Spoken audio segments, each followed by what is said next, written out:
like to start right on time, so sorry to be so abrupt. Okay, Will, he's Gail Brewer was my area Upper West Side council person, and now she's the whole borough. She's the Manhattan Borough President. And he's gotten she's the borough president, and he's got just one announcement to make. Right, so I just wanted to say hello. Again, my name is Will Colgrove, work for Manhattan Borough President Gail Brewer. Some of you may know Gail. She was the sponsor of the New York City Open Data Law that passed just about 2 years ago now, that opened up a lot of the city's government databases. So really our interest is trying to create some of these data tech app tools for the government purpose, both for community boards, council members, and really the general public to take some of this government data and find out what we can do with it. So if anyone's interested in government data, municipal transparency, I'd love to chat with you about ways we can work together. Really, I'm just here to learn from everyone, and hope I can chat with some of you guys afterwards. So thank you. Okay, so David is our moderator. He's our disruptive moderator and host. He is great. He's got a booming voice, so you're all going to be able to hear him, and he's funny. And it's very, very casual. You can ask questions in the middle. Just raise your hand, and he'll grab you. And he's got some general questions that he's going to be asking everyone. And I'm gonna introduce all of these panelists, and then I'm gonna give him the floor. So right next to me is Jim Tuziak, my favorite boss of all time. He's got so much stuff he's done. He's a dedicated and accomplished serial entrepreneur and business executive, and he's gonna say like 2 words about what he does. Thanks, Lauren. She's actually was one of my best employees as well. So, I've been an entrepreneur for about 30 years. So while I've had a couple of larger corporate stints, most of my interests have been around really disruptive software and information service technologies, mostly in the Wall Street markets. I actually have one stint for about 7 years when I went into disruptive real estate. And I can talk about that later, but. So one of the companies, for example, I started was a company called Multex. Started pre-web and then jumped on the internet very early and ultimately had a real good success with that business. Which is why he hired me.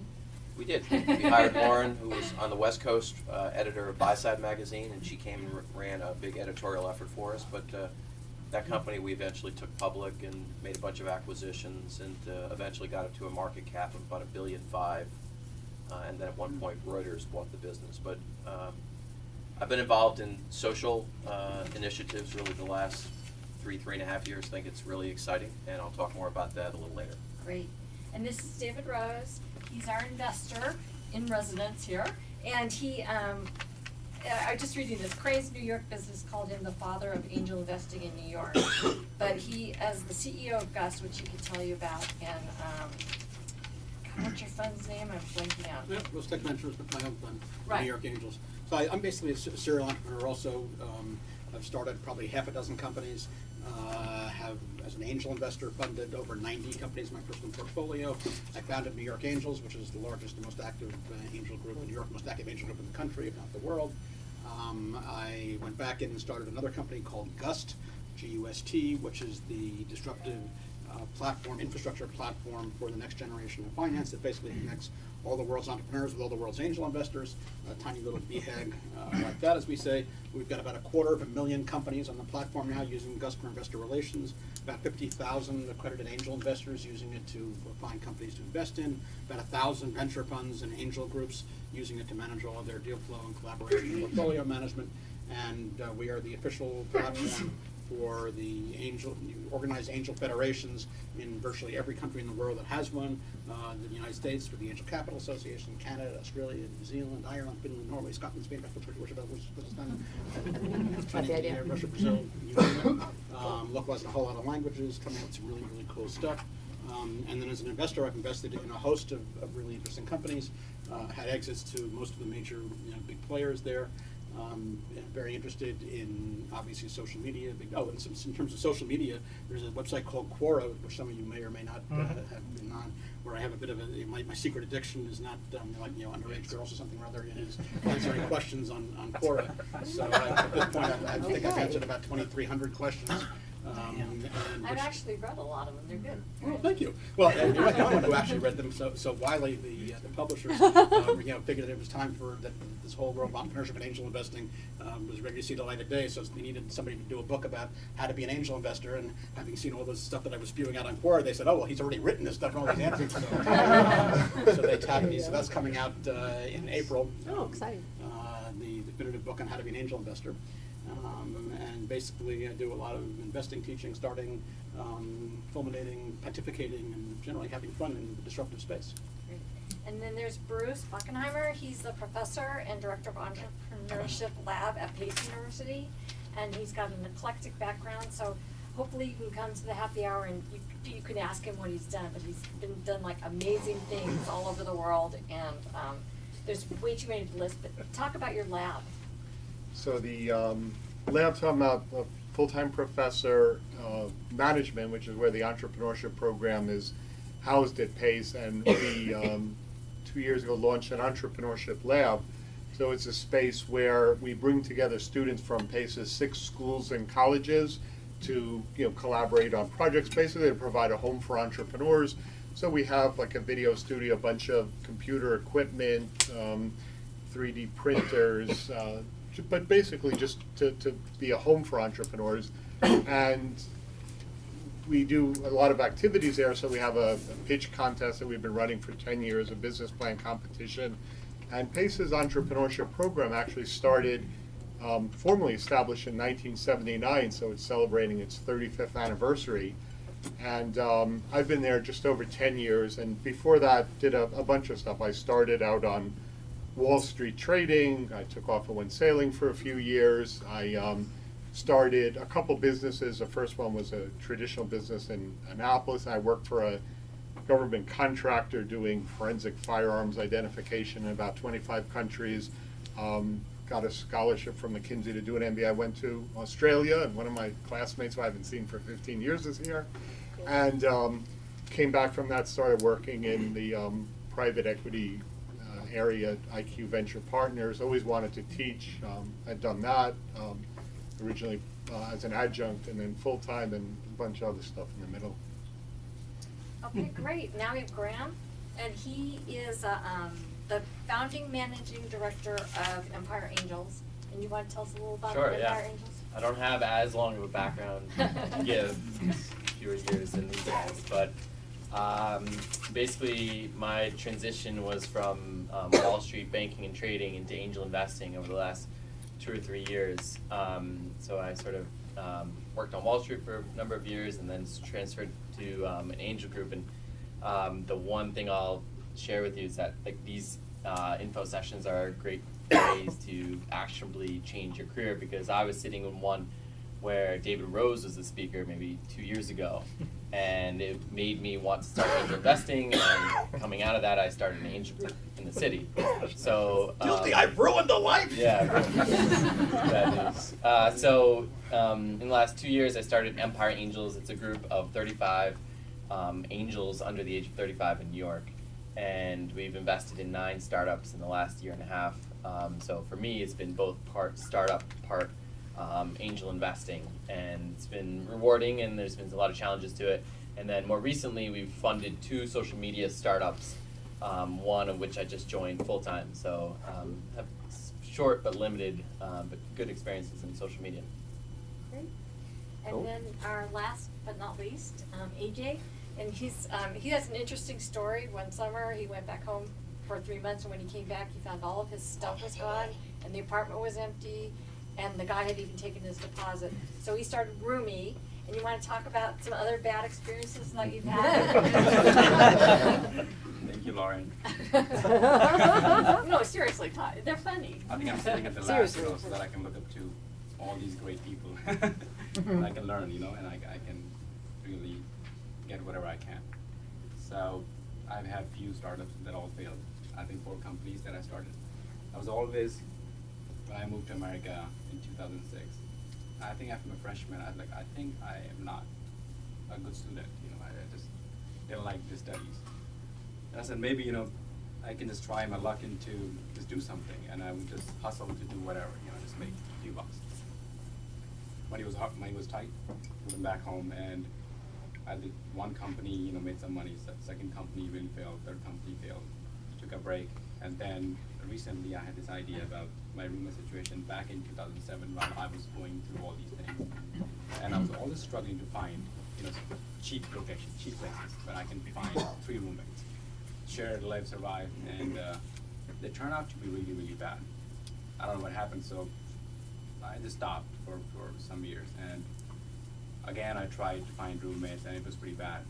And last year I had some of my friends just talking about their situation that, hey, you know what, they don't clean, basic things like they don't clean, or they're really messy, or they're using my stuff, or I'm just fed up with my roommate. I said, maybe someone can do something. I said, let me give it a try. And so I started Roomie. We help you find, get, rentals, and get to know your roommates before you actually move in, so you can actually get to chat with them, then schedule a meeting if you like them, and if you actually prefer living with them, then you move in together. So it's just making it a lot easier. And I'm here because I think I use social a lot. Starting this company was the biggest challenge because I was struggling with the money, and I didn't want to raise money or anything. So it was like just whatever I have and how can I use my resources to do whatever I can. And I think when you have really less, you think more creative ways to do it. And I leverage social personally myself, gained from nothing to in 8 weeks to 5,000 users just using Twitter and other tools out there. Which we're gonna talk about. Yes. Okay, you get 30 seconds to talk about my homepage. Oh, 30 seconds. All right. Well, hello, everybody. My name is David Carlos. Good morning. I haven't seen daylight in like 6 months, so I can't tell what time of day it actually is. So I'm assuming it's the morning because you all look very chipper and happy. And it's certainly not because we have a wonderful panel in front of you, or maybe it is. So my homepage is a software as a service company. We're now about 2 years old. We are disrupting the residential real estate space. So we've created a software platform that allows property managers of residential real estate to come into the 21st century and have an online communication system that they've never had before, and we do it for free. So there are companies out there that do it on a subscription basis, companies like Building Link, My Building, Association Voice. We said, nope, we're giving it away for free. We're putting in millions of dollars to build the system, and everybody can use it for free. In exchange, we get to know everything there is to know about the people who live in the properties that are managed on our platform. And that's very powerful and very lucrative. Okay. First question is probably the most obvious question, so we'll start with it. Why use social media? And I'm going to go right down the line. Ajay, you start. I think to do anything, you have to make those personal connections, and social media is just a way to have these offline relationships that we have and taking it online.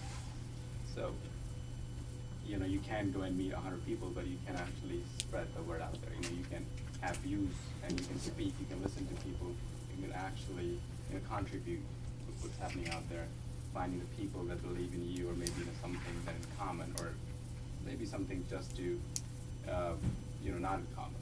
It's just to connect with people, I guess. Okay, so Graham, how have you used social media as a tool that has been different, right? I mean, social media hasn't existed until recently. So you look like you were probably raised on social media. Yeah, actually, I went to Boston College, and we were the third school to get Facebook, so I think I was like the number 6,000 sign up in 2003. I don't use social media every day, all day long for my angel investor group, but a lot of our portfolio companies have been using it a lot to engage users, and I think the obvious reason why companies choose to use social media is that you're engaging with your brand followers who are opting in to get information about you without it feeling like an advertisement. So it's a way to actually provide real content to enhance your brand's value without actually making it seem like it's threatening to their personal space. And Bruce, you look like you also just started using social media. Yeah, how do I say it the other way? Well, Yes. my dentist son started a social media company, Facebook, so that was my connection to it. And the dental practice was in their house, so his mother, Mark's mother, was the receptionist, his father was my dentist, and he was setting up a little messaging system to page the father to come down without having to use the intercom. So when a dentist's son say, my kid is a computer genius, maybe you should believe it. But I think the thing with social media, and as you say, it's not promotional media, it's social to engage, not just to sell, but I think one thing that's important is to think about what you're trying to accomplish, the strategy. So I use social media myself, personally, on say something like Facebook, very different than I use it professionally, say on LinkedIn, and very differently than I use it at work, for the Entrepreneurship Lab to, attract students or promote events, etc. So I think, the thing that's important is what are you trying to accomplish and what are you contributing? Because it's not, again, promotional media, it's social media, and what are you trying to do and what are you going to do to engage people to help that, and recognizing that unlike traditional media, you have a much bigger richness and reach. So think about what you're trying to accomplish. And obviously when you go to a different target, Pinterest, if that's mainly used by women, whatever, is going to be a very different target than other channels. So it's not one thing and it's not for one purpose. Dave, you've probably either started or invested in most of the social media companies out there. I've actually been using social media, if you were to define it that way, since 1979. Nice. Which probably gives me seniority over anybody in this room relative to social media use. Back then, this was before the internet, before Was that like email, CompuServe or before something? BBS. You had, I actually ran, I was the original Hello World. BBS operator for the New York Mac Users Group, but that was in 1985. NYMUG, So yeah. backed by, yes, so I was also a disk librarian for NYMUG. But even before that, I was on CompuServe. Before CompuServe, I was assistant operator, sysop, and forum administrator on CompuServe for about a dozen forums, from Macs to book collecting to design to whatever. Before that, I was actually using MCI Mail, Oh my which God. was- Wow. and creating organizations. So, How many people so, live there, in so MCI? but there are several, as Bruce said, there are several different types of social media which have very, very different purposes and usages, and they're all conflated in this whole world. So the electronic communications, social media, what are they? So I've been involved with these online communities literally for, 40 years or something like that, 35 years. And that is, as you were saying, your life is, you interact with people and you discuss, and so this is a way to have a much more extended audience and a much more extended group of friends. So I belong to an online group of letterpress printers, for example. Now my hobby is letterpress, one of my hobbies is letterpress printing, a very arcane thing. Probably no other letterpress printers in this room. If you were to take a baseball down Times Square and Right you here. could throw it, probably not hit a letterpress printer. You're I've right. done letterpress printing, yep. All right, good for you. I have leaded with lead. Well, there are not a whole lot of us around here. On the other hand, there's an online group of over 1,000 letterpress printers around the world. So it's a great way to get together. And so fast forward, 20, 30 years, whatever it is, and when Twitter came out, I'm an early adopter. I'm in the tech business and so on. So I got a Twitter account early on. And the theory originally on Twitter was sort of micro blogging, micro communications. What are status updates? What are you doing to people? And so you could keep your the default was sort of to keep your profile locked, and you would decide who could follow you. So you put on my family or my kids, and those few people in my family who actually used computers at all. And I would do updates like had dinner at so and so really new place, and going to see this show, whatever it is, and for about 10 people. And then one day I get a note from Twitter that so and so wants to follow you. I look at this and say, must be a mistake. I don't know who this person is, so so forget it. And I go on my thing, and then by 2 months later, I now have 10 people who want to follow me, and I'm trying to think, okay, something's wrong here. Either they're all making a mistake, or somehow I don't know why they think that where I'm having dinner is of interest to them. So I forget it. It goes, so it took about 4 to 6 months, and all of a sudden I had 150 people who were knocking on my door saying, I want to follow you. And that made me really sit down and think about what the hell is this all about. These are people who clearly, they are proactively coming to me and saying, I want to hear whatever you want to say. Because they had no idea what I was saying. I had no idea what I was saying, right? But they were saying they wanted to hear it. So I said, okay, this is a new paradigm, so let me change the way I did that. So I opened up my feed. I stopped doing anything about my personal life in terms of, where am I having dinner or whatever, and instead took this as for what it was, which was a wonderful bully pulpit to people who, for whatever reason, because of my profile or they're entrepreneurs or investors, wanted to hear, what I had to say. So I began to carefully curate my voice, and knowing that I was reaching a larger audience, would do things that I thought would be useful or appropriate to them. So at this point, between Twitter and Quora, I've got 30,000 or whatever it is followers, and a very interesting ability to get things noticed and to put word out and to communicate. And that's a very different thing from being involved in a community such as Quora or keeping up with friends on Facebook or making connections on LinkedIn. So these are all part of the whole panoply here, but they're very, very different things. Jim? So, to set the stage again, I've been an entrepreneur for about 30 years. I started my first software company as a college student at RPI, right when IBM was introducing the first PC. And so I realized pretty early on I had the entrepreneurial bug to want to start a business and grow a business, knowing that there's obviously risks involved. And so I think when you think about social media, you have to look at it really from 2 points of view. One is, as a user, does it help you achieve a purpose, reach people, communicate, engage in ways that maybe you haven't been able to do? And then as a business person or as an entrepreneur, is there a business opportunity? When I was sort of ending one of my ventures before I got involved in social media, which was a real estate venture, and I was sort of looking to re-engage with people, frankly early on, so this would have been probably 4 years ago, I wasn't convinced social media was real. And probably because I wasn't really fully engaged in it. I've been in the software business for a lot of years, and frankly, I'm sure a lot of the folks here have seen fads come and go, right? And I wasn't convinced it was real. But then as I started to use initially Facebook, initially, frankly, on a personal level, to reach out to friends and family, I was fascinated with how I was able to reconnect with people from high school, people from college that I hadn't spoken with literally in 30 years.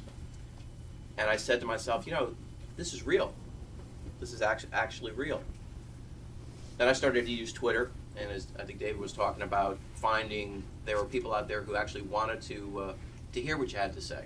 And so it made you think about what message you were trying to communicate and to whom. But then when I really started to think about this from a business opportunity point of view, I said, okay, if this is real, if this is sort of the first or second inning of what could be a huge business opportunity, and you started seeing the growth of Facebook as a business, and Twitter as a business, and LinkedIn as a business, I said, as an entrepreneur, is there an opportunity to do something here? And one of my sort of personal passions is to try to do something that actually can change the lives of millions of people.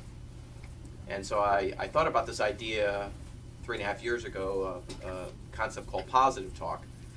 And the idea was, if we're all connected now to, let's say on average, 500 to 1,000 people, which I think is about the number of the average person on Twitter and Facebook. And increasingly, most of the dialogue, particularly with younger folks, is online. So all of a sudden now you're capturing all of this talk between people.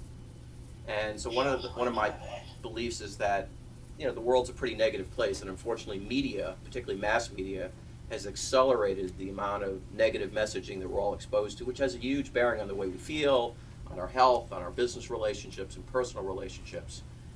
And so I saw this as an opportunity to build a tool, actually, that would capture all of your posts and tweets and analyze how positive or negative you were. Because if you think about it, everything that's important to our lives, we measure, right? We measure our age and our health and our bank account, but we weren't really measuring our dialogue. Were we saying things that were really negative and not even realizing it? Were we around negative people, which has a huge bearing on this? So I said to myself, I wonder if the technology actually exists to be able to analyze the sentiment of what people are saying, score them, just like you're scored with your credit rating and other things, and start to measure how positive or negative you are, and also measure how positive or negative all of your friends and the people that you associate online are, with the idea that you want to associate with positive people. But until you have a way to score that, to measure it. So that was really the idea. I won't spend more time on it, but the point was, I said, wow, this enormous new medium that's reaching literally on Facebook now over 1 billion people, on Twitter 300+ million people, on LinkedIn similar numbers. It's fascinating to me because the data and the relationships and the interconnections that are going on, I think we haven't even begun to tap the sort of uses for this. And then sort of my last experience was with LinkedIn, when I was starting to sort of really think about what I wanted to do with my next gig. And I got very involved. And what I found with LinkedIn It's a phenomenal platform if you're trying, on the business side, right? It's not about personal, it's about business. If you're trying to recruit people, I've been going through the process of hiring 7 sales executives for my company.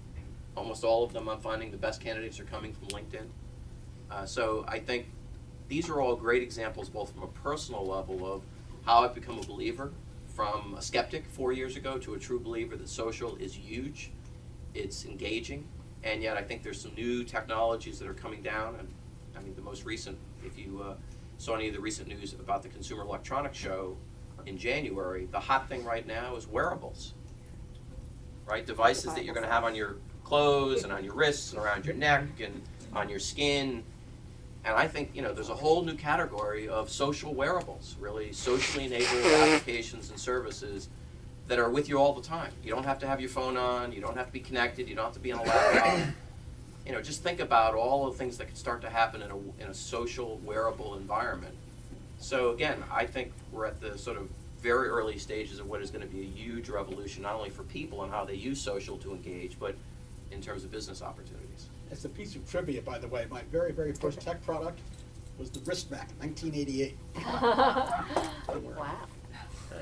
The first wearable. Just about predated almost everything else. So The original wearable. You actually just kind of stumbled right into my next question, which has to do with what's next. Right? So when we think social, the big 3 kind of bubble right up to the top: Facebook, Twitter, and LinkedIn. Obviously, there's hundreds, probably thousands of social networks, and things that may not even traditionally be considered to be a social network, but in fact, under the hood, kind of are. So if you've got your ear to the ground, things are rumbling, something new's coming down the road, what should we be watching out for? What's the next big thing in social? I would really say I'm fascinated with this idea of wearables. I think if you look at, for example, Intel just announced a chip at the Consumer Electronics Show called the Edison. It's basically the size of an SD card. It's an entire computer. So imagine if you built that around something that sits on your skin, or that clips to your tie, or that's a piece of jewelry, or that might be in a ring. I mean, literally, it's the power, I think, of a Pentium-class computer in terms of everything that you'd want to be able to do, and it has a programming language built into it as well. And so the reason I think that's powerful is social as we know it today is really about reaching out to people around the world, and in some cases, some of the things that bother me are with people that you don't really know, and you're not really engaged with, and I think there's a level of maturity that's going to take place, particularly on Twitter, about you following anybody because they follow you. I think there's something not quite sound about that. But what we're not socially engaging around is the people around us every day. Our friends, our family, our people in our apartment building, people at school, people at work. And so I think wearable devices, all of a sudden, if you can track your health, monitor your personality, take pictures. There are some devices now that are constantly snapping pictures throughout the day so that you have a whole video log of everything you've done, people you've met, things you've seen. It's life blogging, is that what they call it? It's sort of like life blogging. So I think this whole idea, and you think about the localization of sort of local advertising, which has become very popular. It's probably the premier advertising, localized advertising. So I think this idea of localized social, where you can really start to engage socially with the people you spend most of your life with, right? The people around you every day, not the people in some godforsaken place you've never met and you've never been to. So I think there's a whole trend of which, so far as I've seen, wearable is just starting to catch on. The first uses are mostly around health, tracking your fitness and your movements and your sleeping patterns and things of that nature. But I think I'm really excited to see what's going to happen with social and wearables. I think that's a huge trend. Anyone else? To me, I think that the big trend is the fact that it's not going to be one thing, one system, one new network, the Facebook killer or the Twitter killer or whatever, but rather what we're seeing now is with things like OAuth, which is a standard that allows you to use your social profile on one site to log into another site. So you may have seen on a new network or a new platform, log in with your Twitter ID or Twitter handle, or log in with your Facebook account or your LinkedIn account or whatever. That's increasing. You're going to see that with everything soon being tied in together, picking up data from this network and that network, and so now on almost any social network, if you write a post there, there'll be options to share this on other social networks as well. So if I answer a question, so I can log into Quora with my Twitter and with my LinkedIn ID, and I can then, if I answer a question on Quora, it'll automatically tweet it out if I want to do that to a larger audience who go back to Quora. So you're going to see this connected world where I think it'll be less important as to whether you're a Tumblr person or a Pinterest person or Facebook or Twitter or LinkedIn or Foursquare or whatever. But you will have profiles on some, if not all, of these sites, and you begin to create a general social profile that will follow you around and will connect you up to whoever the people are, wherever they are, whenever they're doing anything, whenever it's appropriate. And so I think it's the interconnectedness of all things and people that's going to be the really key thing. I'll add to that, because sort of combining both of their thoughts, I agree completely, because hardware is what will use social, because it needs the data behind your social accounts to make businesses more informed of who their customers are, and ultimately a lot of these companies are going to be selling the data. It's sort of what you're trying to do. So at CES, there was a great company that got funded like the day after the event. Was a little hardware chip that it goes on the side of a wall of any retail store, and when you walk in, when a customer walks in and opts in to be tracked throughout the store, they've logged in with their Facebook or their LinkedIn account. So now the customer knows, or the company knows everything about the customer who's shopping in their retail store. And now the customer's happy because they're getting targeted deals and notifications, and the company's happy because they're getting all this data on their customers and can use it. So it's the intersection of using the social data, because that's where everyone keeps their personal data, and connecting that with hardware in the real world. So I'm skipping wearable and going straight to implantable. I think it's the implantable Minority Report is the way to go. And I think with all these different platforms are important, but I think the role of anonymity and authenticity is going to become more important. Because if you look at reviews or anything, people can post a lot of things anonymously, and then they have very little value. Or on Facebook, where you know the person, you reduce the vitriol and false say ratings and connections. But in some places, you want to protect your anonymity, but appear authentic. So I think that network that you talked about, all things sold, people will become important, not just for convenience, but because from anything, from a review to a conversation, you want to know that people, you don't have to know their full identity, but I think that the authenticity is important. I also think the idea of hardware, from the Nike running to, all these different types of devices is, growing So important. let me elaborate on that for a second, and I agree actually with both the points you made, and I'll raise you one. And so first of all, in terms of implantables is the next step. Forget that. I'll be out of implantables because we are heading to a world where you're not going to need to have an implant. So think about what an implantable does. Why would you want to have it, right? Oh, you want to be able to communicate. You want to be able to identify yourself like a pet, RFID chip, right? You want to be able to monitor your status and stuff.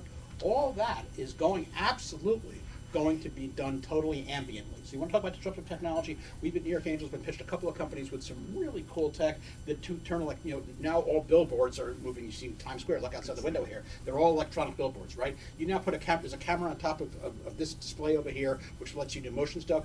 We now have seen absolutely functioning, working electronic billboards, which as you pass by, the camera looks at your picture, does analysis on it, and says, oh, is this a man or woman? Is this young or is this old? So therefore, I'm going to change this to either an ad for the Super Bowl tickets or tampons or your SpongeBob SquarePants kind of thing, and it will change it. You talk about Minority Report, change it in real time. You combine that with something like the technology that's in Apple's Faces, in iPhoto, so where you have all your faces categorized there. So now you walk by, and now you are Minority Report. You walk by, Macy's window, and all of a sudden the whole billboard there is pitched just to you based on who you know and what you go. If any of you have traveled to overseas now, the whole idea of when I was in China, avian flu and stuff, they don't want anybody coming in with any kind of problem. So as you're walking through the arrival concourse in China Airport, they have infrared scanners overlaying on top of live video, and the health official at the desk looks at all these people coming off the plane and they see a video, an image of everybody walking off, and your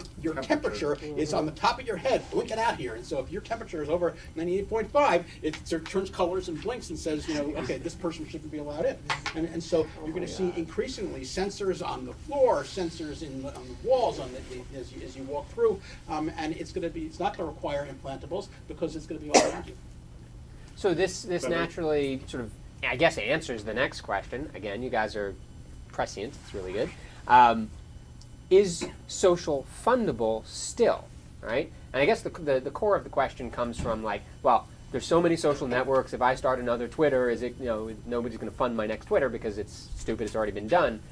But it seems like you're already answering the question in the direction of, well, of course it's fundable. It's just going to be different. Yeah, it's not going to be the same. Absolutely. But again, back to the second one, I think Bruce made a really seminal point. If there's one thing that I think a lot of the stuff is obvious. You do projections as to where technology is going, and it's going, wearables and implantables and ambient and so on and so forth. But the one of the things that we don't talk about too much is exactly the question that Bruce was raising about anonymity versus verified identity. And that's really, really important. I mean, if you think about it, look at the difference between YouTube comments and Quora comments, just to take two sort of opposite ends of the world here, right? On Quora, which is a moderated environment with very strong community upvoting and downvoting, which requires real name in there, the level of discourse is, college level or graduate school level discourse. On the other hand, I've got some Quora channels and people comment on things, and you look at this and you say, what planet are these people on? Are these troglodytes living? I mean, just moronic. I mean, insanely moronic, right? And they're all anonymous and they're not tied to anything over there. And one of the reasons is the anonymity versus real-time tagging, both in terms of the quality of the discourse, of seeing things that you're saying being identified with you, adding additional weight because you know who it's coming from. And as we get into a world where everything you can say will be tracked and will be recorded in perpetuity and ultimately linked into you through some way or whatever in there, it becomes very interesting. There are times when you absolutely want to turn, if you're an abuse victim or whatever it is, you want to report something, or you want to comment on, the whistleblower, you need to have anonymity, and it's got to be real anonymity that can't be broken.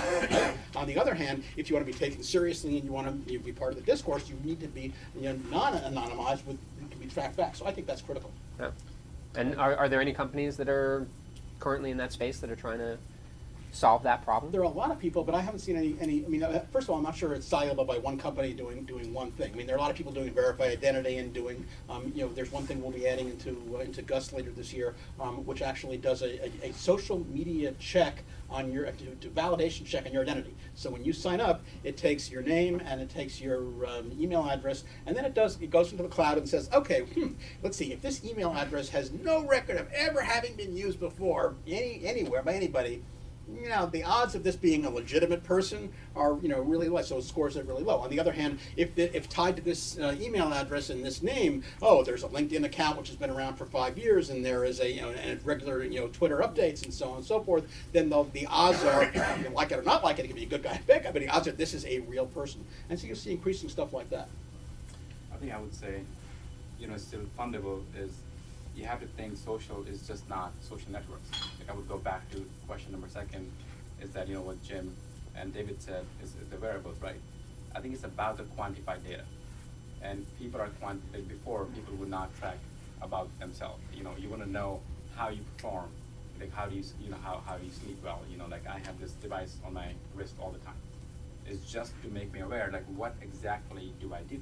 Because days pass by and you really don't know what is happening with you. Am I getting sick on these days? Am I sleeping more in these days? Or maybe on usually weekends I'm just passed out. Like you can go back and kind of see what exactly is happening in your life. It's just insight, look into your body. I think that is what's happening to social. And these companies, social is just not funding companies creating social networks. I think because these devices are creating a different kind of social impact. And they're connecting people together. I can have my teammates, and I can see, okay, wow, she's running every day. Like she's really fit, and I want to be a better person as well. Like I want to be fit, and I can see all my friends like doing something every day, or maybe they're sleeping less, or they may be, walking more, and it kind of makes me do more. And I think that's what exactly is happening. And companies coming out with these devices can create a whole new social network. And I think it's definitely. Well, that's the whole gamification question. Yeah, it is. When you look at funding a venture, I mean, I've been involved in 6 startups over the years, and I would say raising capital today is different than I've experienced in most of my career. When you look at the venture capital industry, you know, it's increasingly a game of very, very large venture capitalists that dominate the space and often bid up prices on deals, often beyond what I would consider the core economic values.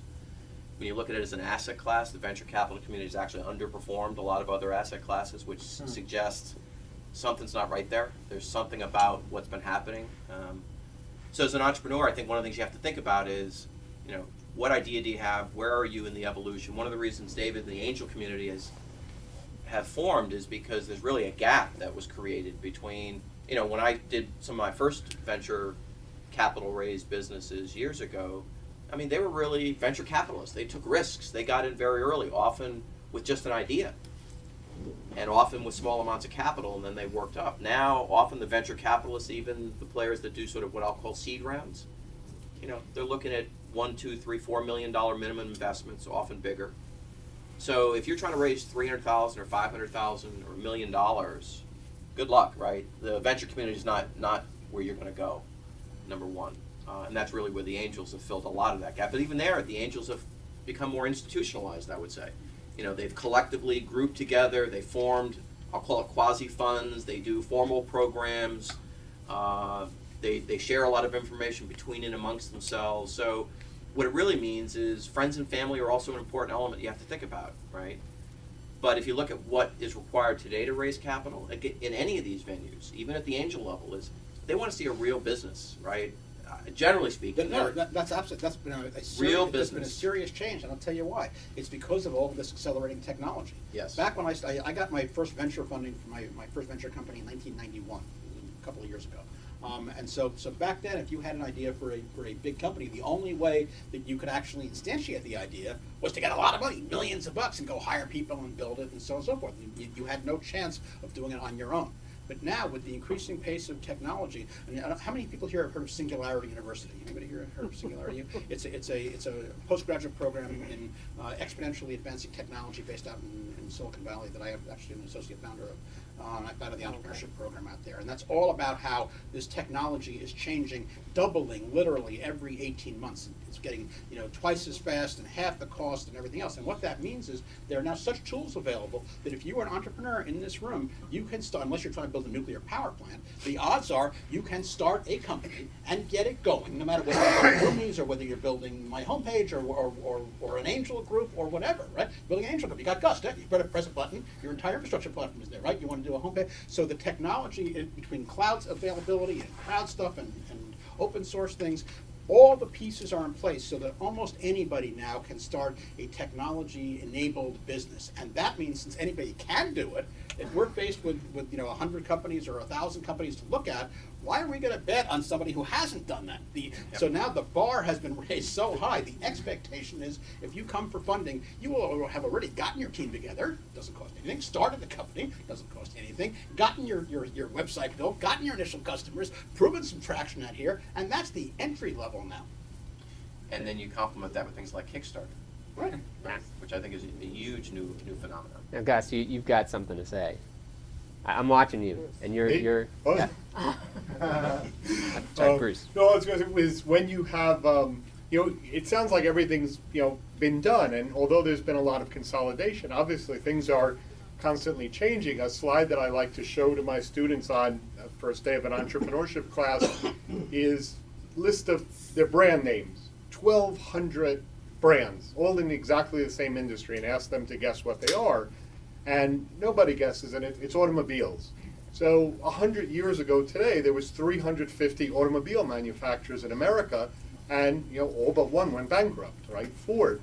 So the fact that it's been done, or there's been consolidation in social media or auctions or whatnot, doesn't mean that the next thing isn't out there, and that people with dollars are willing to fund it. If you look at even just the top companies on Fortune 500, NASDAQ, how many of them are even more than 50 years old? 493 companies out of the 453 companies out of the Fortune 500 were not on the list when it was first started. So the idea that it's all been done is a fallacy, and you shouldn't worry about that. The other thing is, if you're creating value, then I think Bloomberg said it's, talent attracts money better than money attracts talent. And I think it's true. If you have talent and value, you'll find the money and it will be fundable. So I see that there's a lot of pondering happening in the audience. And I haven't seen any hands, but I'm going to give you guys a chance. All right, go ahead. Question. Okay, I've got a question. It seems like something that's come out of this discussion is the contrast between I'm going to have trouble saying this word, being anonymous and authenticity. You said earlier on that when you realised that people had the potential to look at your profile, you began to curate your profile. One of the things that I loved most about Facebook was that when I first started to use it, was that it allowed me to be the same person to all people that follow me. I know I don't have to act like that. I can choose to let people see certain things, but I like the fact that it let my granny see the real me. Absolutely. So I guess my question then is, I guess I want all of you to talk a little bit more between that idea between your real persona or the persona that you curate. But if there's an article, on Edward Snowden in the NSA or abortion or any controversial topic, do you necessarily want to put your name on that for the chance that your boss, a supervisor, anyone might not like that? Or even in something as simple as a restaurant review, do you really want to put your name on in chance having a libel suit? That was a decision I decided to make when for my own personal experiences at the time, I decided to be as open as possible, which is a bad idea. Don't do that. But I liked that. I really liked the fact that if I gave a stinking restaurant review, or if I put my name to an article and said, read this, my boss did see it, and my dad saw it, or my mum saw it. I really liked that, and so far it's played. The fact is that even with authenticity as sort of the essence, on different channels, you'll have a different persona. And I've come to realize in some of the anecdotal work we've done in some of our activities say that what people do on Facebook often is probably, because of who the audience is, friends and family, whereas often on LinkedIn it's a different persona, because these are business associates. You won't talk about things there you might talk about with friends and vice versa. Twitter often, not always, but often is more of a promotional channel, so people are promoting things, often to people they don't even know. So it's a great way to sort of get a brand out there and to get ideas. So again, even the same person, I know for myself, I do look at each of them as separate channels, and I have a slightly different, or in some cases dramatically different persona. It's all me, it's all authentic, but again, I'm looking at the audience as the basis for how I'm going to communicate. So I think that's right, and I think this really is the key question going forward. And I think part of the problem is most people don't tend to think about authenticity, or to me this comes down to integrity. I did the commencement address at Stevens Institute of Technology a couple of years ago, and that was the entire theme of it, which is in this online connected world where you can do anything you say and do will be tracked. Integrity comes from the Latin integral one. You are one person, and you will show up. Your employers will Google you and look at your Facebook stuff and see who you are. And since I'm sort of paranoid, I've been online for so long. I mean, there is nothing that I have written publicly, nothing written online publicly or privately in 35 years that I would not be comfortable having anybody in this room see.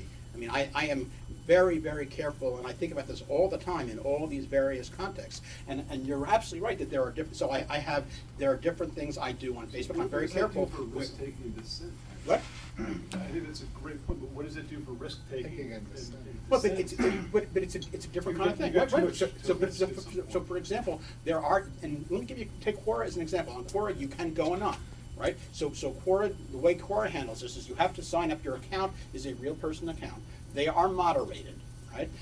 And so, but if you use anonymity on Quora to do, to attack somebody or do something, illegal, you can be banned. The admins can't see who you are, but they can ban that account. So it's some kind of, there is an administrative layer on top of it. You can't necessarily do that with life, outside of a defined area like Quora. But it's so in my particular case, do I self-censor? Yes, you could call it that. But I'm very aware. But therefore, I am one person, and although I do treat my audiences differently on Quora and LinkedIn and Facebook and Foursquare and Twitter, they're all. I understand I understand who my subscribers are to a general degree in each of these areas. I use them for different purposes. One tends to be friends, one tends to be business, one tends to be promotional, one tends to be professional in terms of writing and stuff. But but it's me. It is all me. Isn't that curation the same style of curation? You're delivering that same context in whatever medium you choose as far as what's called a social network. However, it's just the deliverable context that you're relaying that information over, whether it be an image or an article or whatever it may be. It's sort of this unified message across all the platforms. As far as curation is concerned, Yes. Don't you believe it's what's transpired over the last 7 years, 10 years, is all those social mediums have become so vague in their own little niche that each user as a curator has decided to moderate what they do within that sort of social media. Moving forward, do you see it more as being a unified system, or do you Yes. see it because that's what's been going on? Yeah, no, I do. As I said, we're in a connected world, right? So for example, when we were waiting here, and I was looking at David's wonderful wall, which, by the way, you should all see the demo of his wall out here, which ties into AT&T's set-top boxes, 5 million set-top boxes, and can therefore tell you people who watch, Shark Tank are also the people who watch, 2020 or whatever, and you can actually interact with it on the wall. I thought that was very cool. So I went on to, it's a location-based thing. It's here. I thought it was interesting. So I used Foursquare, okay, to check in here. Took a picture of it, but also at the same time used multiple social media connections to send it also on Facebook and LinkedIn, because I know in getting some promotion for our hosts over here out to the Twitter community, and also because it's really cool with the photo and stuff to people who I know who are friends who I thought might find this interesting on Facebook. Okay. We had a question back here. Now, just remember, questions are sentences with 20 words or less that end in a question mark. The answer should be about 2 sentences and end in a period. And a great use for Twitter so that people don't make statements is to tweet them in, because then you have 140 characters. Exactly. So the question, basically, you guys have been talking a lot about social in general terms, and then you guys have talked about devices and things. But I didn't really hear you guys talk about the various categories and industries where social actually does some good and is relatively, junior, like healthcare. All right, I'll take this one. Like healthcare, like education, and industries that still have a long way to go to become interesting.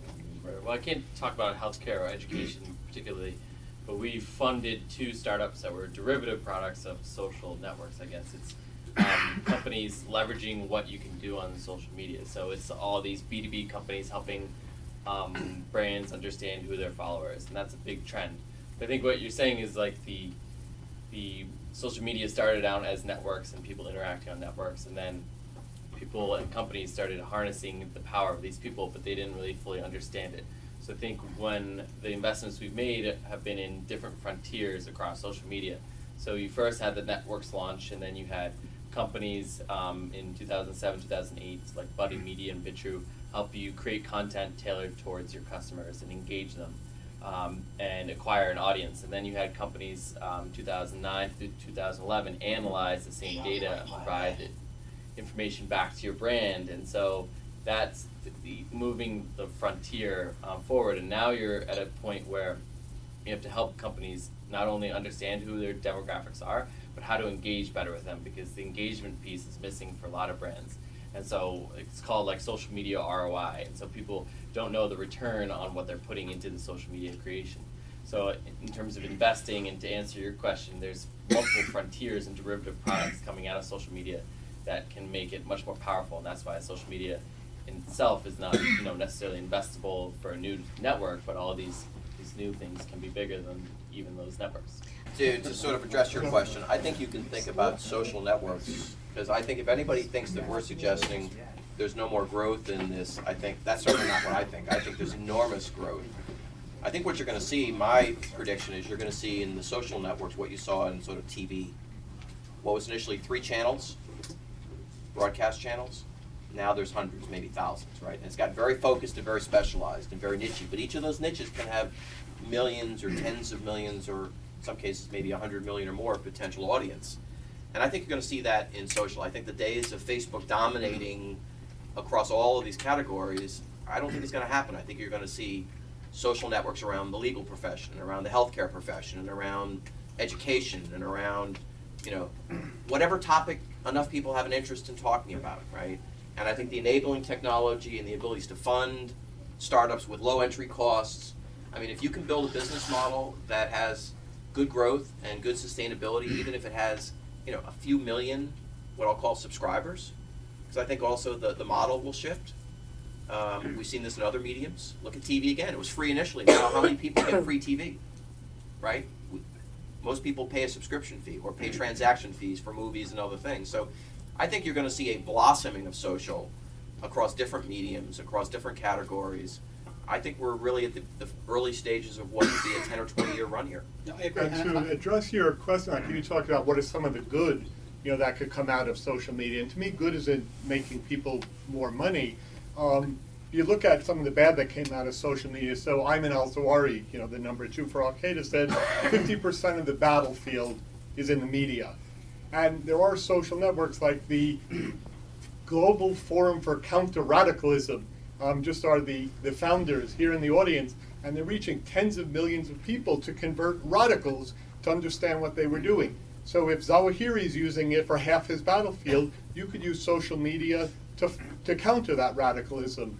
And I think those are some of the good uses for social media. I don't care about making P&G a little bit more money and popping up an ad for the right tampon. But in about industries, I mean, I think I'm hard-pressed to think of an industry that would not or will not be changed and enhanced by social media. Certainly in terms of healthcare, there are all sorts of sites of people where people with similar diseases and symptoms come together to do things. In terms of education, there are a host of, I mean, Noodle is an entire website search engine devoted just to the education world, to tying everything together, and you have, you know, parents and kids and teachers. I've got a couple of companies in that kind of space. You know, car enthusiasts. I can't imagine an industry that ultimately will not benefit from and be touched by social media. We had a question in the back. Yeah, Jonathan Zittrainer said, you know, if it's free, then you are the product. A couple of years ago for Internet Society, we had Evan Moglin talk, Freedom in the Cloud, where he talked about how, you know, you were giving away your freedom in exchange for the convenience of social networks. And as a result of that, some students started a thing called Diaspora, which was a distributed thing, which has not been a success, but they immediately got a Kickstarter for 200 grand. Just, we had Snowden a couple of weeks ago, or last week, I was shooting Jan Sharman from Twitter talking about privacy and security on social networks. And he suggested that the users of social networks rise up and demand, you know, more privacy and security. And my question is could there be a backlash as this stuff, even down to like Target stealing credit card numbers, against this whole thing? And what he was saying was that, or people have got to find a different financial model than using all that information. Yeah, and I think that's what the thought about authenticity and anonymity, that there is a lot of dangers in sharing that. I mean, just look at 1984. So I think like a neat idea for a social network would be a societal network, like Ubuntu. I know you know it as Linux, but South Africa means, you know, I am because we are. Imagine a societal network that everyone on the network was an owner of it, and, you know, had a piece of it, and, you know, distributed. So it's a societal social network. So it belongs to everyone. And, you know, again, like that Ubuntu or almost an extension of open source, but for social networks. And I don't think people get at all, I spoke on that subject at Cooper Union, they had an interesting talk on that, but I don't think people get how dangerous it is putting, you know, everything in your comments, again, on anything, from what you believe on abortion, gun rights, to size of the government, political affiliation.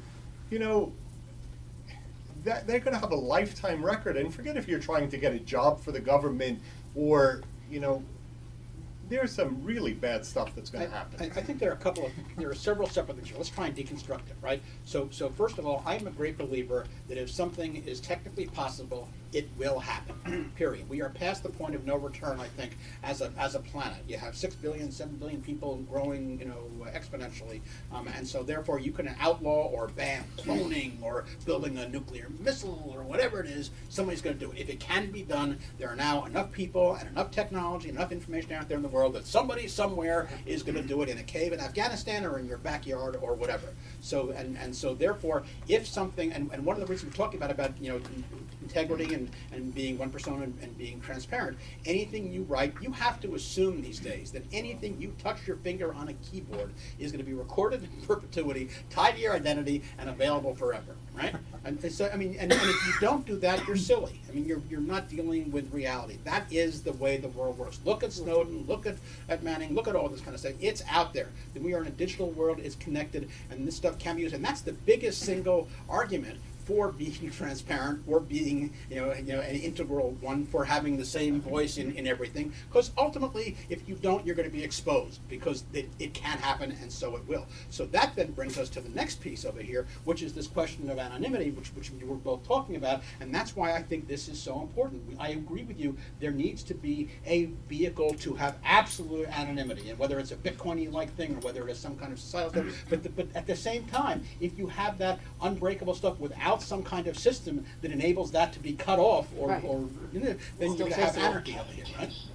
All right, great question up front. We're still tracing. What I'm hearing is we have places that are moderated and places that are not moderated. We have different levels of trust based on the moderation within those sites. And do we approach that in the same way? Because you take something like TripAdvisor. TripAdvisor is purely a critique site. You don't go there to make love with somebody. You go there to find out a rating of a hotel or a restaurant. And you expect to find good and bad. But every site, every piece in there is moderated. It's checked. But you could get a lot of false reviews. So competitors are posting horrible things on sites. So how do you know that person is authentically posted? But no, as a moderator, just say, I had a horrible experience. I found a rat, or a fly in my pizza. Well, what is a moderator going to say? I'm going to take that down because it's not nice. But how do you know that the person posting that is not a competitor or lying? Not the cousin or the sister. So is there a way to have that trust, that there is some way to verify that? So think about if you were to transfer $100,000 in Bitcoins, what is that? You have a trust that you're going to get the credit for those Bitcoins, but the other person is anonymous because he got it from selling cocaine. So, that idea of having both authenticity and anonymity. So in other words, like a Swiss bank account, it's just a number, but that's my, number, and with that I could enter a review, I could post my comments, my thought on gun control, controversial, or even a non-controversial. Let's say you're thinking about, looking for a new job or moving to a different country. You don't want your employer saying, oh, why are you asking about real estate in Fiji or whatever? So I think that, this idea of being able to, have an authentic presence on the network, but without revealing your identity, is something that, will become important. And the problem with signing in, those Facebook sign-ins or LinkedIn sign, all they're doing is not only stealing your identity, but the permission to post on your wall, contact all of your friends. So I never like signing in with those, but if there was, a true sort, like the equivalent of a Bitcoin or a Swiss bank account that you could go on, I'd feel a lot more comfortable making comments, and we have to have the freedom of the press is like the basis for, a democracy. And if we're not, an informed electorate and free to speak, we're in trouble. And if we think that Big Brother, is hoovering up every tweet, every phone call, everything we make, and knows where I am now because of the GPS on my phone, we're going to be less likely to dissent. But the flip side is, if an anonymous person says, I think that what Mayor de Blasio was doing is wrong, blah, blah, blah, blah, blah, blah, what weight is that given versus if Bachenheimer says, I think that may well But if it was an authenticated person who made that. Right. Okay, let's move on. In the back. You're all... Make it a question, please, not a statement. you're here to make money, right? That's what angels do and investors do. And I'm trying to understand the business model for an angel investor to make money. How does he think about the business? I mean, is it just social numbers? Where is the equation for the capitalism, as it were? Maybe a dirty word. I'm assuming that's what you're trying to do, is make money out of these ventures. Right. So, and that's why you're there to put early money in so that you could get money out first. So how do the issues around social translate into actual actionable investment advice, right? When you want to make an investment, how do you look at social as part of that equation? Right? Well, I don't think you can look at social as distinct from that equation. I mean, it's a holistic thing. The question is, am I investing in a social, media, in a new social network? Am I investing in, I mean, frankly, if there's any business that I would invest in today, I would want to see what their social strategy is. If social means connecting to people around the world, right? So if you, unless you are, I don't know, building a monastery or something where people go in and not going to speak to anybody for 25 years, right? I want to know how are you planning to address people, your constituency, other people, in terms of marketing, in terms of how, what we pointed out here is that the social graph that we're all connected to, whether it's anonymous or not, whether it's good, bad, or different, it's powerful. It's really powerful, right? And the question is, if you are doing a business today and not thinking about how to utilize that or defend against it or leverage it or whatever it is, there's a problem with your thinking. So Graham, what were you going to say? Yeah, so I was going to say, more answering your question specifically about investing, you have to have your own personal thesis of how social evolves. So I'm hearing a lot about privacy being the number one concern up on the panel, and there's a company that we just saw that verifies what I guess Gus is going to use now, verifies your identity through your social networks, through many different mechanisms, and it just so happens that 5% of all new Facebook accounts are fake. So there's a company where it's doing good, protecting people's privacy, and you can make an investment and try to make money that way. On the flip side, if you have a thesis about social logins being the next big thing, I know you're not into it, but it happens that there's this company that we saw that we're looking at right now where you log into a free Wi-Fi network in a Subway or in a Starbucks type restaurant, and if you log in with social, you're giving up your data, you're giving up something valuable, and you get free Wi-Fi access. So if you're less concerned about privacy, then that's one investment you can make on that channel. And it happens to be that 92% of the people who are going to these restaurants who choose to go on Wi-Fi are giving up their data. So there's, depending on what side of the table you sit on in terms of privacy, you can make investments in either side of this.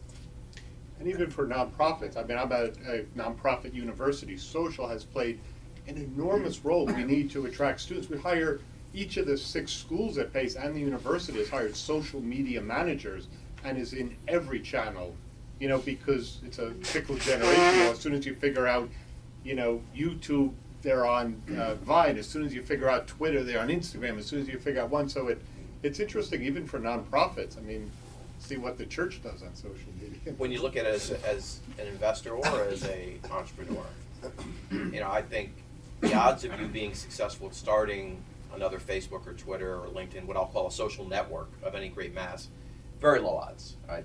Not to say you couldn't, but that's not where most of the entrepreneurs are focusing their time, and probably most of the investors. But where a lot of people are spending a lot of time is in the applications, right? Look at the iPhone in the App Store, right? Look at the Google App Store. So there's a huge amount of opportunities to start companies around various application sets, whether they're productivity or business or games or educational, and you've seen a lot of success there. Then there's another component that we've talked about, but not really from the business point of view, which is the data. Not the privacy or the anonymity or otherwise, but this huge amount of big data that people are building applications around, but also people are in businesses. People like GNIP, people like DataSnift, that organize, normalize, and aggregate a lot of the social data and sell it to companies and application developers in ways that monetize it. That's actually one of the ways that Twitter monetizes the data, is they have relationships with these data aggregators because they don't do it themselves anymore. So there's tons of opportunity, both as an investor and as an entrepreneur, but I think frankly most of it is around the applications. Mobile particularly is probably the biggest area, and it could be across any vertical you talk about, or the data itself, aggregating it and analyzing it in ways that you can figure out a model. And then from a monetization point of view, I think we're still evolving. I think, again, this idea of you've given away a lot of your personal information because you've gotten back some valuable service, quote, for free. Well, really, it's not free. You're giving up something that's highly valuable, which is your persona. So I think if you look at analogies like the financial services market, those are huge networks, right? But to play in Wall Street, you got to be a known player. You got to have all sorts of credibility. There's regulatory scrutiny. There's security provisioning. You can't get on a New York Stock Exchange, for example, as Joe Blow and expect you're going to start to trade securities without a lot of steps being. And I think we're going to start to see that happening in the social. And I think one of the things that's going to change that is not only better privacy and security tools, but frankly, I think this idea that people are going to start to pay subscription fees or other fees in order to get into environments that are more private, that are more secure, that do involve a level of knowing who you're dealing with. Moderation's great, but I still think there's a level that you're going to have to take, frankly, for a lot of e-commerce to start to happen around social networks, which we've, again, barely started to see that.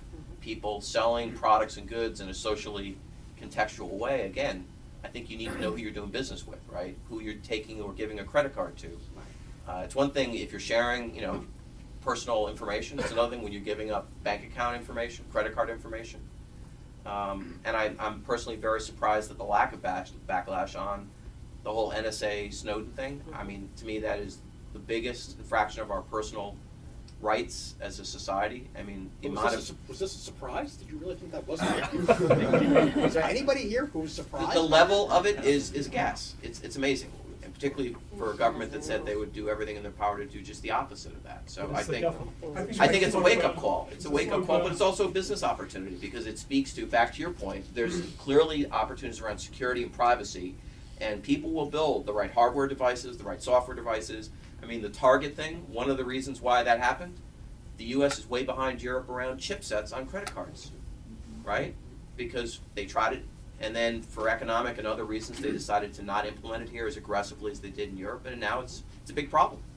The new technology, we're a 3D game company, and we're interested in an augmented reality, which has not really been, it's coming to the fore, it hasn't really been fully developed yet. But along with that comes the security. I mean, if you're wearing Google glasses and you're looking everywhere and it's augmenting whatever you're seeing, there's money in that. There's definitely money. You could see a business model for that somebody could make money. Yeah, there is a question actually in the back. You've had your hand for some time. Let me give you a chance. Once you invest in a company, what role does listening play when the company is trying to... Sorry? What role does listening on social media play from the company's perspective? Like, how are they tracking what is going on? And I know it's about data, but what are the listening tools out there that brands are using to track whether or not their idea is... Oh, there are a lot of great tools. I think I'll take this one. Everyone is talking about the social anonymity and integrity and trust. I think we have to go back and see that social is personal, right? And it builds the trust because you want to know there's so much noise out there.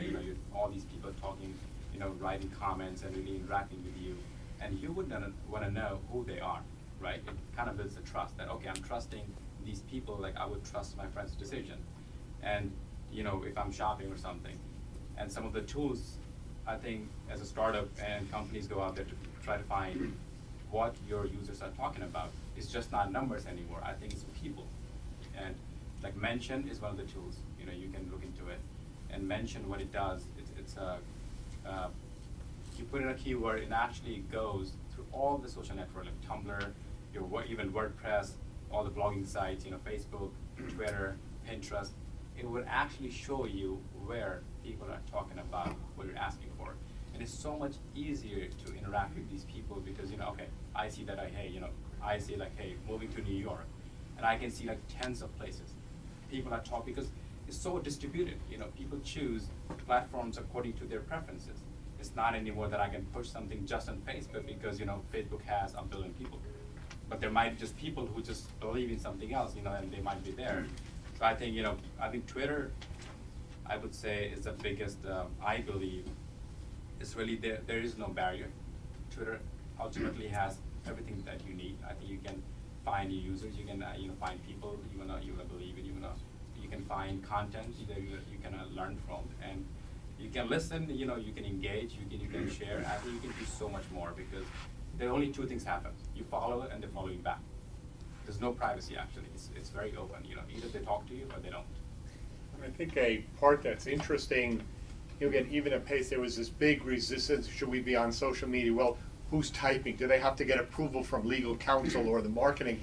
And you see a lot of big companies afraid of using and engaging because, what is someone going to say? So they'll stay away from it, but then they'll hire a marketing firm to do, a survey, and ask people opinion, and people answer surveys the way, they're supposed to answer a survey, what they think you want to hear. So meanwhile, there's these bazillions of zettabytes of data every day that a lot of companies are afraid to, and some for good reasons. But it is, really interesting to see when a company gets it. There's a book now, it's a little dated, Groundswell, you may be interested in reading. And, they just did a really neat job of talking of some of the companies that were able to tap in and listen and respond. And some of the responses that people make, in hours sometimes, someone makes a comment. And it's a lot of time, a flight is canceled, instead of getting on the 800 number, try tweeting something. But again, what's really funny is so many companies are afraid to use it for legal, marketing, promotional, branding reasons, but yet will pay a fortune to hire a marketing company and ask anonymous people in a supermarket, don't you think, sweet brownies are good? Statistics are something like 20% of most, at least public companies I'm aware of, now monitor what people are saying about them and their brands online. And to your point, often they're monitoring so closely that it's probably the most effective way to share a bad result or a customer complaint, because often senior people will pick it up. But back to your point about companies that are avoiding social, Wall Street is avoiding social in a big way. It's one of the big laggards because there's all sorts of issues around regulatory scrutiny, promotion in terms of are people promoting a stock or a bond or an investment idea, with all of the lawsuits and all of the fines and all of the issues that you've seen over the last 10 years. So I think there's certain industries, Wall Street is probably the one that I can see as the most lagging in utilizing it, and yet look at their consumer. The Gen X, the Gen Y, the next level of investor are fully engaged in these environments. So I think there's a natural conflict there. It's probably true in other industries, but I've seen a lot of it in the financial services market. No, I can actually speak to that as a pseudo-panelist for just a second, because at my homepage, one of the big things we do is manage social for the social network of a property, whether it's a building or a collection of buildings. And the property managers are scared to death of providing any sort of forum where their residents can get together, gang up, and complain about the building. And it's very interesting because it's almost like the difference between a utopian and dystopian state, right? Like, you've got freedom of the press, America, this wonderful society that's very open. And then you've got some closed dictatorship in Moldavia, right, where you can't say anything. And we're trying to actually push our clients in the direction of saying, it's going to suck for a little bit, but open up. And ultimately, freedom of the press, freedom of expression, freedom to share information amongst people is what ultimately leads to a better user experience, right? And ultimately, eventually leads to more money for the company, which ultimately makes the property manager more successful. So we believe very much in going in that direction. So I will. Sorry, you guys. I like to start on time and end on time. I just wanted to thank you guys for coming and. Guy wearing Google Glass, you can't miss it. And you guys, thank you for coming. This was really wonderful. Wow.